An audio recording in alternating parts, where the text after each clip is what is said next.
BJP যখন পুরো হুন্ডি নিয়ে নেমেছে, সারা দেশের সরকার, সারা দেশের পুলিশ, সারা দেশের এজেন্সি, 50টা এজেন্সি লাগিয়েছে। দিল্লি থেকে এলো মোটা ভাই, সাথে এলো ইডি সিবিআই, আর আর আছে সাথে ইনকাম ট্যাক্স এনআইএ ভাই, আর সাথে সাথে বিজেপির পরিবার, কিছু অবজারভার বিজেপির পরিবার দেখে দেখে নিয়ে এসছে, প্রশাসনকে চমকাচ্ছে, ধমকাচ্ছে, আর বলছে তৃণমূল কংগ্রেস কর্মীদের গ্রেপ্তার করো, গ্যাজা কেস দাও, গ্যাজা কেস। আমি বললাম এখন গ্যাজা দাও, পরে খাজা দেবো,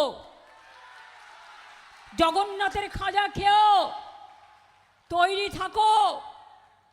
সারা জীবন লড়াই করেছি, আমাকে একা লড়ার জন্য সারা দেশের 19টা রাজ্যকে নিয়ে আসতে হয়েছে,